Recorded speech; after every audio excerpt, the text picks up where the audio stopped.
বাসার দরজা খোলার আওয়াজ শোনার পরে এদের অবস্থা একবার শুধু উঠছে আর টিনের উপরে এসে বসছে, উঠছে টিনের উপরে এসে বসছে, আওয়াজ করছে।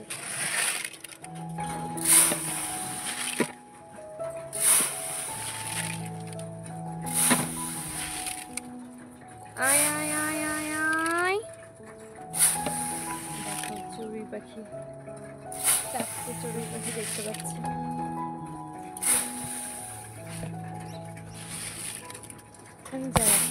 পাঁচটা পায়রাগুলোকে খেতে দিয়ে আমি না সোজা স্নান করে নিয়েছি। আর স্নানের সময় কিন্তু বেশ কয়েকটা জামা কাপড় কেচে নিয়েছিলাম, অনেকগুলো জামা কাপড় ছিল। আর তারপরে আমি ভাবছিলাম যে তাড়াতাড়ি করে নিচে যাব, নিচে গিয়ে আরিয়ানের খাবার করে ওকে খাওয়াবো।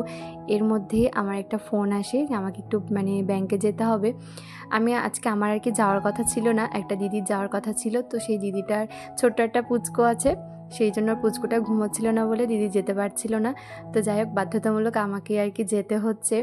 তো দেখো এখন হাজব্যান্ডকে বললাম যে তুমি আমাকে নিয়ে যাও, আমার একটুখানি যাওয়ার দরকার আছে আর কি, একটা কাজ আছে। তো সেই জন্য হাজব্যান্ড আর কি আমাকে নিয়ে যাচ্ছিলো। এর মধ্যে আরিয়ানকে যে কী তাড়াতাড়ি করে খাইয়ে দিয়েছি। আমি বলেছিলাম যে 10:30 নাগাদ আমি যাচ্ছি, 10টার সময় তো হবে না, কারণ এখনও আরিয়ানকে খাওয়াতে পারিনি, সেই জন্যই বলতে পারো। তারপর কিন্তু ঝটপট করে আর কি আরিয়ানকে খাইয়ে রেডি হয়ে বেরিয়েছিলাম। আর এই যে অনেকটা সময় কিন্তু লেগে গেছে জানো তো, প্রায় 1 ঘন্টা মতন লেগে গেছিলো। তো এই যে এখন বাড়িতে এসে এখন আর কি চেঞ্জ করব। তো আমি ওপরে এসেছি চেঞ্জ করতে, আর তোমাদের সাথে ভাবছিলাম একটু কথা বলবো, কিন্তু আরিয়ান নিচ থেকে এত ডাকছে, ও মা করে পাগল হয়ে যাচ্ছে। তো এই দেখো কালকে না হাজব্যান্ড প্রজাপতি লাগিয়ে দিয়েছে এখানটাতে, আমিই বলেছিলাম এখানটাতে লাগিয়ে দাও, সেটাই তোমাদের সাথে আর কি একটু শেয়ার করলাম। আরিয়ান আমাকে নন স্টপ ডাকছিল জানো না, কোনো রকমভাবে আমি শাড়িটা চেঞ্জ করে চলে এসেছি নিচে। আর নিচে এসে আগে ওকে শান্ত করলাম, তারপর ওর জন্য একটা ডিম সেদ্ধ করতে দিয়ে দিয়েছি ওদিকে।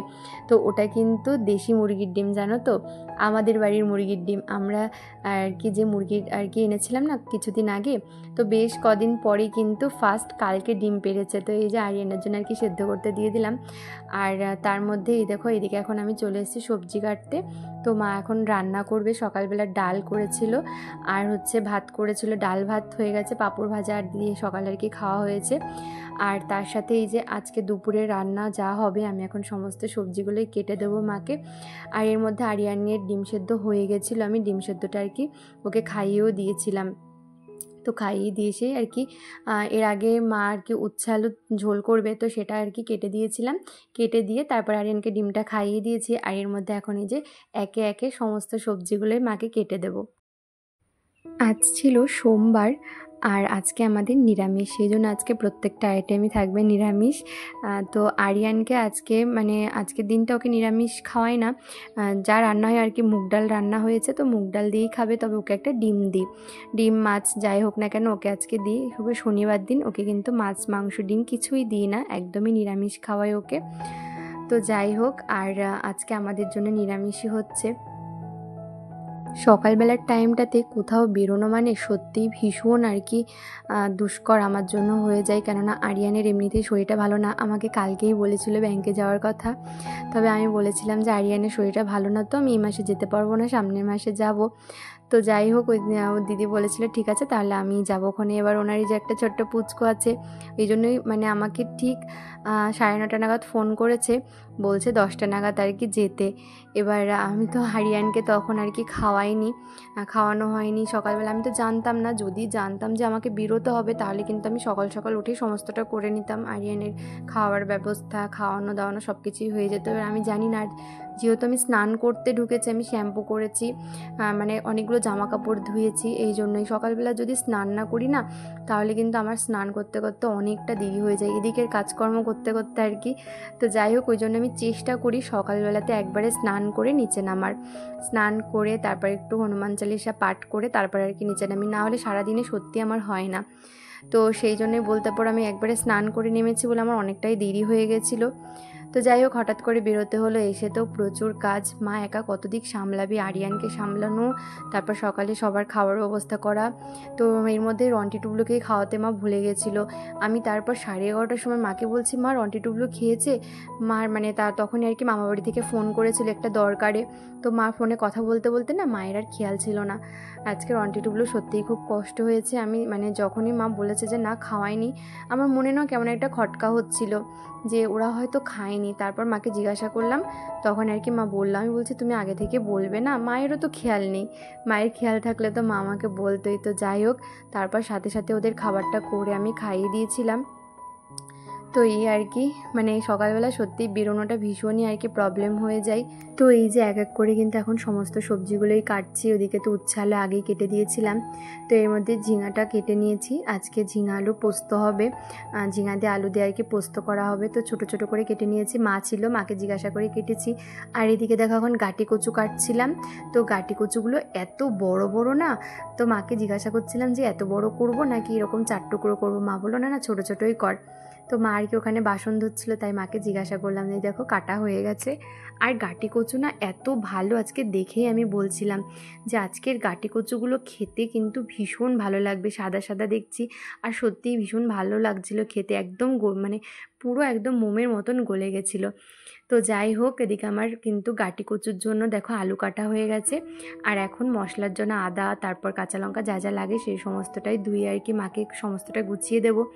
তো এরপরে কিন্তু আরিয়ানকে এখনও স্নান করানো হয়নি, ওকে এখন কিন্তু দুপুরের দিকে ঘুম পাড়াচ্ছি না, একবারে দুপুরে খাওয়া দাওয়ার পরেই ঘুম পাড়াচ্ছি। এখন যেহেতু এখন মানে বড় হচ্ছে তো সেই কারণেই ভাবছি এখন আর ওই 12:30 1টা নাগাদ ঘুম পাড়াবো না, এখন ওই দুপুরে খাওয়া দাওয়ার পরেই ঘুম পাড়াবো। না হলে দুপুরের খাওয়াটা আস্তে আস্তে 3:30 4টের মতন বেজে যাচ্ছিলো, সেই জন্যই বলতে পারো। তো যাই হোক এখানে আমার সমস্তটাই কাটা হয়ে গেছে, অনেকগুলো সবজি কাটতে হয়েছে আর অনেক সময় লাগে জানো তো। যদি এখন আমি একটু তাড়াতাড়ি কাটা শিখে গেছি, এখন অনেকটাই তাড়াতাড়ি কেটে নিতে পারি, তাহলে অনেকটা তো। আর জানো না এইভাবে কাটতে একটা টুলে বসি আমার না পুরো মানে পিঠ ব্যথা হয়ে যায় সিজারের পর থেকে, যেহেতু ওই যে আমাদের আর কি যে ইঞ্জেকশনটা দেয় দেওয়ার পর থেকে তো মানে পিঠের যন্ত্রণার শেষ নেই, একটু নিচু হয়ে কাজ করলে খুবই ব্যথা করে। তো যাই হোক সবজি কাটতে বসলে কিন্তু আমার বেশি দেখি ব্যথা করে, অনেকটা নিচু হয়ে কাটতে হয় তো সেই জন্য মাঝে মাঝে তো আমি পুরো একদম রান্নাঘরে মেঝেতেই বসে পড়ি। তবে ওরকম কাটতে অনেকটা সময় লেগে যায়, টুলের ওপর বসলে না বেশ ঝটপট করে সমস্ত সবজিগুলো কেটে নিতে পারি। তো যাই হোক ওদিকে সমস্ত সবজিগুলো মাকে কেটে দিয়েছি, এর মধ্যেই আর কি জল চলে এসেছিলো। তো মা আমাকে বললো মন্দিরের বাসনগুলো মেজে দিতে, তো ঝটপট করে এই যে বাসন মাজতে এখন চলে এসেছি। সকালে ঘুম থেকে মানে ওঠার পরে একটার পর একটা যে নিচে আসার পর এত কাজ থাকে না, মানে মা সমানে করতে থাকে, আমরা প্রত্যেকেই কিন্তু কম বেশি করে ছুটতে থাকি। আর আরিয়ানের শরীর খারাপ বলে ওর পেছনেও কিন্তু আমাকে এখন অনেক সময় দিতে হচ্ছে, মানে সারাদিনে যে কাজ করতে করতে কোথা দিয়ে সময় পার হয়ে যায় বুঝতেই পারি না, মানে একটা ছেড়ে আরেকটা আর একটা ছেড়ে আর একটা এরকম একটা ব্যাপার। তো যাই হোক এখানটায় অনেক দিন পর কিন্তু আমি বাসন মাজছি, আমার কিন্তু খুব অসুবিধা হয় না কল চেপে চেপে বাসন ধুতে। তবে এই যে এইখানে জলটা এসছে ঝটপট করে ধোয়া হয়ে যাবে, তো সেই জন্য এখানে নিয়ে এসছি। তবে এখানটায় আমার বসতে কিন্তু অনেকটাই ভয় লাগে জানো তো, মানে মশা মাছি তারপর কোথা থেকে যোগ চলে আসবে, এই জন্য কিন্তু আমি এখানটায় ঠিক মাজতাম না। তো আজকে মনে হলো একটুখানি এখানেই আর কি বাসনগুলো ধুয়ে নিই, জলও আছে সেই জন্যই বলতে পারো। আর এরপরেই কিন্তু ঘরে গিয়ে দুপুরে যে সমস্ত কাজকর্ম ছিল, ঘর মোছা তারপর কুকুর বিড়াল খেতে দেওয়া, সেই সমস্তটা অফ ক্যামেরাতেই সেরে নিয়েছিলাম হাজব্যান্ডের সাথে, মানে হাজব্যান্ডও ঘর মুছছিল, আমি ওর সাথে একটুখানি আর কি ঘর মুছে দিয়েছিলাম। তো যাই হোক তারপরে এই যে সবার জন্য কি খাবার বেড়ে নিয়েছি হয়ে গেছে, আর রিয়ানকে একটু বাদে ঘুম পাড়াবো, ওকে খাইয়ে দিয়েছি। রান্না হয়েছে সেগুলো তোমাদের সাথে একটু শেয়ার করা যাক। এদিকে হয়েছে উচ্ছে আলুর ঝোল, তারপর হয়েছে এদিকে ডাল, মুগ ডাল, আর হয়েছে এদিকে পাঁপড় ভাজা, আর এই যে ওলের তরকারি, সরি ওলের তরকারি না, ওলের তরকারি মতনই লাগছে, তবে এটা হচ্ছে গাটি কচু আর আলুর ঝোল। যাই হোক চলো, আর এদিকে আছে ঝিঙা, তার সাথে আলু পোস্ত। তো চলো আজকে নিরামিষ আইটেম সমস্তটাই। এখন করে প্রতিদিন সন্ধ্যাবেলায় আরিয়ানের বায়না হয়েছে ওর দাদার সাথে যাবে বাইকে করে দোকানে, মানে ঘুরতে যাবে, তারপর দোকানে যাবে, দোকান থেকে ললিপপ তারপর চকলেট, বিস্কুট এগুলো কিনে নিয়ে আসবে। তো বাবাই তো ললিপপ এই সমস্ত কিছু কিনে দেয় না, তো এক প্যাকেট বিস্কুট নিয়ে এসেছিলো অরিও। তো যাই হোক সেটাই খাচ্ছিল আর সবাইকে দিয়েই কিন্তু খেয়েছে। আরও কি করে জানো তো, ক্রিমের যে বিস্কুটটা থাকে ক্রিম দেওয়া সেই বিস্কুটটাই খাই, বাকি বিস্কুটগুলো কিন্তু খায় না। ওর বাবাইকে খাইয়ে দেয়, ওর বাবাই যদি থাকে তাহলে ওর বাবাইকে খাইয়ে দেয়, মানে হাসতে হাসতে না পেট ব্যথা হয়ে যায়। আর ওদিকে টুবলুকে দিয়েছিলাম খাবার দুপুরে, টুবলু খায়নি, কদিন ধরে দুপুরে খাচ্ছেন না বাবু। তো সন্ধ্যাবেলা একটুখানি দিয়েছিলাম, তো আর কি এখনও খাইনি। তো এদিকে সন্ধ্যা দিয়ে এসে আমি সবার জন্য আগে চাটা করে দিয়েছি, তারপরেই কিন্তু রুটি করছিলাম। আর রুটি আমার অর্ধেক হয়ে গেছে আর অর্ধেক বাকি আছে। তার মধ্যে কিন্তু আমি আরিয়ানকে দেখো দুধটা দিয়ে দিয়েছি, আজকে সন্ধ্যাবেলার দিকে দুধটা ওকে দিলাম। তো কালকে থেকে ভাবছি যেমনটা স্নানের পরে দুধ দিতাম ওকে সেরকমই আর কি দুধ দেবো, কেননা ওর দুধটা যাতে অভ্যাসটা থাকে দুধ খাওয়ার, সেই জন্যই বলতে পারো। তো যাই হোক এখন ওকে দুধটা দিয়ে দিয়েছি। আর ওর খুব খিদেও পেয়ে গেছিলো। আমি বাকি রুটিগুলো এখন কমপ্লিট করে রুটি করার পর সমস্ত জায়গাটা গুছিয়ে তারপর আরিয়ানকে নিয়ে যাব ওপরে। তো ওপরে থাকলেও শান্ত থাকবে, ঘরের মধ্যে শান্ত। তো একটু পরেই তোমাদেরকে দেখাচ্ছি ঘরের কি অবস্থা।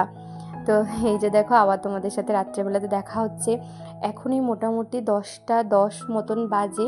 তো হাজব্যান্ড 9টা 10-15 নাগাদ ওকে নিচে নিয়ে গেছে। আর 8টার সময় আমি ঘরে এসেছি, 8টার মানে একটু আগে এসেছিলাম। আসার পর থেকে আরিয়ানকে নিয়ে ঘরেই ছিলাম বিছানার উপরে। আমার তো এত পরিমাণে ঘুম পেয়ে গেছিলো কি বলবো, মানে চোখটা না পুরো লেগে আসছিলো। আর ও যেহেতু ঘুমায়নি, ও তো জেগে রয়েছে, আমি তো ঘুমাতেও পারছি না। কি করেছি, লাইটটা অফ করে মানে ঘরটা অন্ধকার রেখেছি যাতে ওইদিক ওদিক না চলে যেতে পারি। এমনি যেহেতু দরজা বন্ধই ছিল, যাতে আমার কাছেই থাকে। তো আমি তো ঘুমিয়েই মানে যেন ঘুমের ঝুল পুরো চলে এসেছিলো, ঘুমিয়ে পড়েছিলাম। আরও নিচে নেমে এটা ওটা ছড়িয়েছে, মানে কি যে করেছে, ঘরটার কি অবস্থা তোমরা দেখতেই পাচ্ছ। বিছানার চাদর মানে পুরো একদম লণ্ডভণ্ড করে দিয়েছিল। তো চাদরটাকে পুরো তুললাম, তোলার পরে ঝেড়ে এখন এই যে বিছানাটা আর কি একটু করে নিচ্ছি, মানে চাদরটা ভালো করে পেতে নিচ্ছি। ভাবছিলাম চাদরটা এখন তুলেই দেবো, তো ভাবলাম যে থাক, আজকে রাতটুকু থাক, কালকে সকালবেলা নতুন আর কি বিছানার চাদর পেতে দেবো একটা। বিছানা চাদরটা কয়েকদিন হয়ে গেছে, আমি এমনিতেও 3-4 দিন পরে কিন্তু কেচে দিই। তো এটা আর কি ওরকমই হয়ে গেছে, সেই জন্য ভাবছি যে কালকে একবারে তুলবো আর সকালবেলাতে আর কি কেচে দেবো, আজকে রাতটা থাক। মানে এত অবস্থা খারাপ করেছে, তোমরা তো এইটুকুই দেখলে। নিচে যে আমার ঘরে অনেকগুলো জিনিসপত্র যা ছিল সেগুলো এদিক সেদিক ছড়িয়ে ছিটিয়ে ফেলেছে। কিছুটা হাজব্যান্ড আর কি এসে দেখেছে যে এইরকম অবস্থা, ও কিছুটা গুছিয়ে রেখে গেছিলো, বাকিটা আমি আর কি গুছিয়ে নিয়েছি। আর এখন এই যে বিছানাটা আর কি ঝেড়ে নিলাম, গুছিয়ে নিলাম। তারপরে এই যে সমস্ত বালিশগুলো আর কি এখন বিছানাতে রেখে দিচ্ছে, তাহলে হাজব্যান্ড এসে ঝটপট করে বালিশগুলো সুন্দর করে সাজিয়ে নিতে পারবে, যেটা যেখানে আর কি রাখা হয়। তো এই যে সকালবেলাতে এই শাড়িটা পরে গেছিলাম ব্যাংকে, তো সেই জন্য এই শাড়িটা আর ভাঁজ করা হয়নি, তাড়াতাড়ি করেই এই ফ্যানটার উপরে রেখে চলে গেছিলাম। এখন আর কি ভাঁজ করে রাখছি শাড়িটা। আর এই শাড়িটা কিন্তু আমার বিয়ের সময় পাওয়া শাড়ি, জানো না, এত বড় না শাড়িটা, কি বলবো। এইরকম টাইপের শাড়ি আমি যে কতগুলো পেয়েছিলাম বিয়ের সময় কি বলবো। তো অনেকগুলো শাড়ি মানে পরা হয়েছে, আর এই শাড়িটা একদমই নতুনই বলতে গেলে, 1-2বার মতো পরেছি।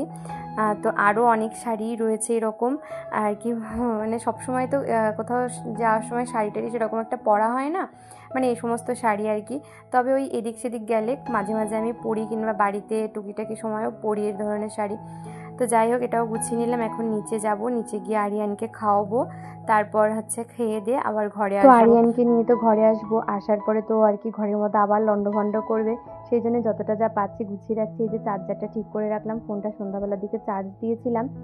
আর ঘরের মধ্যে যে কত জিনিসপত্র লাগে দেখলেই তো, ব্যাট, গাড়ি, তারপর আরও অনেক ধরনের জিনিস, মানে লাঠি টাঠিগুলোর বেশি ভালো লাগে, সেই সমস্ত জিনিস আমি আগেই সরিয়ে দিয়েছি, ও আসার আগে কিন্তু এখন সমস্তটাই সরিয়ে রাখছি। তো যাই হোক রেখে মানে সরিয়ে রেখেছি। তার মধ্যে কিন্তু নিচে এসে আমাদের খাওয়া দাওয়াটা কমপ্লিট হয়ে গেছে, এদিকে টেবিল পরিষ্কার হয়ে গেছে, বাসন ধোয়া সমস্তটাই হয়ে গেছে। আর এখন আমি মেইন যে কাজটা করছি সেটা হচ্ছে চিয়া সিড ভিজাচ্ছি। এটা না আমার একদমই মনে থাকে না, তো আমি প্রত্যেক দিন খাই না, ওই 1-2 দিন পর পর কিন্তু খাই। তো এই যে এখন আর কি নিজের মাইন্ডটাকে একদম সেট করে নিয়েছি, ওয়েট লস করতেই হবে। তো জানি না কতদূর কী হবে, তবে যতটা পারছি আর কি করার চেষ্টা করছি, কিছু ব্যায়াম আছে সেগুলো করছি। তো দেখা যাক, যদি ওয়েট লস করতে পারি, মানে ঠিক মতন যদি আমি ওজন কমাতে পারি, তাহলে তোমাদের সাথে শেয়ার করব যে আমি কি কি করেছি না করেছি। তো এই আর কি, যাই হোক এই নিয়ে এখন আমি বেশি কথা বলবো না, সত্যি আমার নিজের কোনো মানে মনের ঠিক নেই। আমি কখন কি করি না করি। এই এখন ভাবছি যে ওয়েট লস করবো, আবার হয়তো পরেই দেখা যাচ্ছে এটা সেটা খেয়ে নিচ্ছি। খেতে ভালোবাসে যারা, তাদের এইরকম একটা প্রবলেম হয়। তো যাই হোক, আগে করি, তারপর তোমাদের সাথে শেয়ার করব কি করেছি না করেছি। তো এই যে দেখো, আরিয়ানকে ঘরে আসার পর কিন্তু রেডি করানো হয়ে গেছে, আর সমানে যুদ্ধ হয়েছে একটা ওর সাথে। ওর মুখের মধ্যে একটা ওষুধ দেওয়ার আছে, সেই ওষুধটা লাগাতে গিয়ে পুরো আজকে আমাকে কামড়ে মানে একদম ফুটো করে দিয়েছে আঙুল। সকালবেলাতেও লাগিয়েছে এরকম, মানে আঙুল কামড়ে দিয়েছে, এখনও দেখো ফুটো করে দিয়েছে। কি বলবো, মানে ও দিতেই চায় না। তো ওর বাবাই বললো যে কালকে থেকে ও লাগিয়ে দেবে।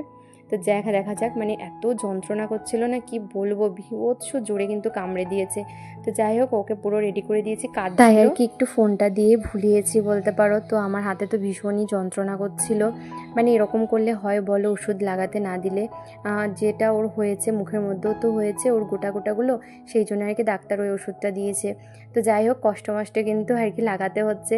তবে ওর মানে এই রাতে শুতে আসার পর অনেকগুলো ওষুধ থাকে, ওর পেছনে কিন্তু প্রচুর টাইম দিতে হয়। তো যাই হোক, চলো, আজকের মতন সব কাজই শেষ হয়ে গেছে, এখন আরিয়ানকে ঘুম পাড়িয়ে দেবো। তো চলো বন্ধুরা, আজকের মতো তাহলে টাটা, দেখা হচ্ছে নেক্সট ভিডিওতে, চলো।